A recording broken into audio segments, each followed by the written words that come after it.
What's up, Guardians? Profane here. Thanks for checking out the video. As Grandmasters have returned in Season of the Seraph, many of the Nightfalls in this season's lineup have seen changes to their mechanics and modifiers, including the GLASSWAY. So today we are going to be breaking down this intense Grandmaster and covering the best builds, best loadouts, currently functioning cheeses, and best methods to easily take down this Goliath of a Grandmaster. Before we get started, if you do end up enjoying today's video and finding it helpful, then please be sure to help support the channel below by hitting that like button along with the subscribe button if you're new. Both are greatly appreciated. With that being said, let's jump into the GLASSWAY Grandmaster. While the GLASSWAY Grandmaster is currently only accessible to those who have already obtained their Conqueror seals, this Nightfall will be on rotation for all Guardians for the week of February 14th through February 21st. With the featured acute burn being arc, giving you and your enemies increased arc damage. While being featured as the weekly Nightfall, the DFA hand cannon will be available with adept versions only offered through Grandmaster. The DFA is a very powerful hand cannon and can come with some really solid PvP and PvE rolls, so this will make for a great opportunity to farm for god rolls. The GLASSWAY puts you up against both the Vex and the Fallen and features the most champions of any Grandmaster this season, with 26 total champions, 5 more than the Warden of Nothing. 14 of these will be Overload Captains and Minotaur, with the other 12 being anti-barrier servitors and anti-barrier hobgoblins. There will be 2 elemental shields to be ready for, with 3 solar shielded servitors and several arc shielded captains and harpies.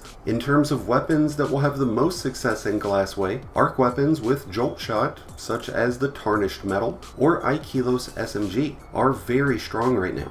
The Arbalist, Revision 0, Outbreak Perfected, and Wish Ender will all be great exotics for anti-barriers and elemental shields. Trinity Ghoul can provide some significant advantages when it comes to crowd control and arc shields, and with arc exotics in mind, the Risk Runner and Thunderlord will both make for equally effective weapons in the GLASSWAY this season. For damage, the Storm Chaser Linear Fusion Rifle or Hothead Rocket Launcher will be the best legendary options, with the Gallarhorn, Witherhorde, and Anarchy offering some very optimal services against crowd control during the final boss encounter. Lord Kelvin's Basilisk will be a great mod for stunning Overload champions for those running Void or Stasis builds. Warlocks will want to stick with either a Well of Radiance build for survivability or a Stasis build for crowd control. With that being said, an Arc build utilizing Storm Grenades can be extremely beneficial for Warlocks. Titans can drop champions like flies with Thunder Crash or provide amazing crowd control with a Behemoth build. While Hunter Arc builds can be very strong, I recommend the use of a Void build for Hunters so that you can utilize the benefits of Omnioculus or Gerfalcons. Advanced Scout will also make for a great seasonal mod to use to give teammates bonus damage against champions. Lucent Finisher will be a great way to regain heavy ammo for the entire team, and with this Grandmaster featuring a heavy supply of Vandal, Shanks, and Hobgoblin snipers, a sniper resistance mod will also serve you well. When the GLASSWAY begins, you'll be in the public domain of Europa, with the local enemies being Grandmaster level, so be sure you don't get caught up in any of the action when mounting up on your Sparrow. With that being said, when you get to your first cliffside engagement with enemies, you'll have an Overload Captain and several Shanks to contend with. Be sure to watch out for the Vandals, as they will use invisibility to sneak behind you, which is where Stasis turrets can really come in handy throughout this Grandmaster. As you venture deeper, you'll be stopped by Fallen forces, and will need to clear them out before the barrier will be disabled. Use distance to your advantage here, and focus on the anti-barrier servitor first, so that he can't shield the Overload Captain and rank and file adds. Staying above the drop down at the ledge of the cliffs will be the best place to remain until the servitor has gone down. Once this barrier has been lifted, you'll approach another enemy barricade, which includes your first mini-boss, the Warrior's Enforcer. An Overload Captain will also spawn in along with a few snipers, with an anti-barrier servitor spawning in a few moments later. Taking out the snipers should be the first priority, then focus on the champions. Just watch out for the boss's stasis stasis crystals. Once all of the enemies have been dispatched, you'll be able to progress forward until reaching yet another barricade, with a much larger mini-boss, the Technocrat's assistant, defending, and with him another anti-barrier servitor, Overload Captain, and several Shanks and Vandal. A well-timed tether or crowd control super will be great to prevent the snipers from getting a beat on you.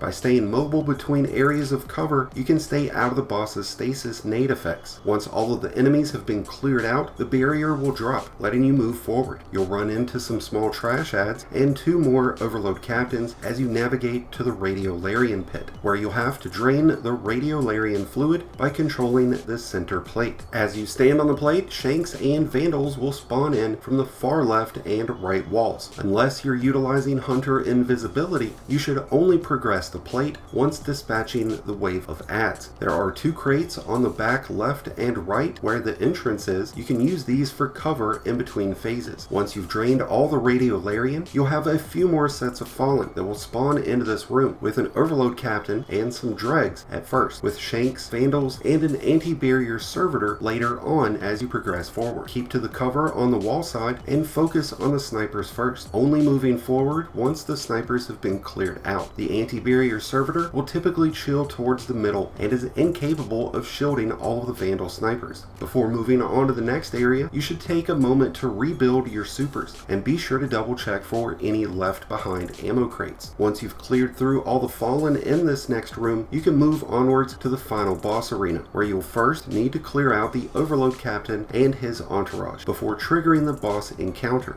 which features a big Hydra and a little Hydra. This encounter will be broken up into several phases and become very overwhelming very quickly. If you do get in a pinch and need to find a safe space to hide at any point during this encounter, there is an available cheese spot that provides an excellent means of hiding out, while still being able to dish out some damage to the ads and boss. In the left side room, there are 3 exits, just as there is on the right, a far left, middle, and right side exit, which leads back to the middle of the arena. From the middle exit of the left room, there is a small hole in the ceiling that you can jump right up into and hide from your enemies. This will be a great out of map spot to utilize if you're getting carried or running the Glassway by yourself. I find it best to hang out in the left side room anyways during much of this encounter, using the right side only as a means to realign enemies or dip out to in a pinch. When this encounter begins, the tiny Hydra will beeline to your position, and with him will be 4 Overload Minotaur. A crowd control super or stasis turret will be great to group all of these enemies together, but with that in mind, these enemies emit a large amount of splash damage, so when you bait them into the hallways on the left side room, you'll need to be quick to avoid the splash. After dispatching the ads and weakening the little Hydra, the big Hydra will remain out, while the little Hydra fades away. While this is your opportunity to apply damage, be sure to utilize this opportunity to regain your super before the next wave of ads. Once you've dropped the big Hydra's health a bit, a new phase will be triggered, spawning in 2 Wyvern and 4 anti-barrier Hobgoblins, along with the tiny Hydra. Just like the previous wave, the Wyvern and Tiny Hydra will beeline to your team's position. So if you're spread out, the Wyvern will split up. Pull back into the room as the Wyvern spawn in, so you can funnel them together in the hallway while staying out of the sniper lane. The anti-barrier Hobgoblins will hang back towards the middle of the arena and will realign themselves as you move around the room. These Hobgoblins are smart, so focus on one at a time from safe cover. Otherwise, they'll wipe your whole team. Once all of the ads are cleared, it's back to just you and the big Hydra, where you'll be able to whittle him down again before triggering in the next set of ads, which include 4 Charging Bolt Overload Minotaurs. So again, this is a good opportunity to regain your super to use on those champions as they rush in. After the champions have been dispatched, focus on the tiny Hydra and go ahead and finish him off. At this point, the big Hydra should be on his final bar of health and will remain in the room until defeated. When dealing out DPS to the boss, you can use the back wall of the far left room to bait the Hydra to that far left hallway, then back up out of his splash damage range and utilize your anti-barrier weapons. That way you can whittle him down. While the GLASSWAY is still a juggernaut of Grandmaster, it seems to have taken on a more watered down level of challenge for Guardians during Season of the Seraph, which can be a very good thing for newer Guardians, and those who previously couldn't pull it all together. And it definitely makes it easier for those who are trying to solo. So with that, we've covered everything you need to know about the GLASSWAY Grandmaster Nightfall during Season of the Seraph. I hope these details have helped, and I wish you all the best of luck in completing the GLASSWAY Grandmaster and obtaining your Conqueror titles and seals. If you have any further tips and tricks to help your fellow Guardians out with the GLASSWAY, be sure to let us know in the comments below. And while you're at it, let me know what your thoughts of Grandmasters are so far this season. Thank you as always for checking out the video. If you enjoyed and found it helpful, then be sure to hit that like button below, along with the subscribe button if you're new. Both are greatly appreciated, and both really do help support the channel. And until next time, Guardians, this has been Profane, wishing you all some happy hunting.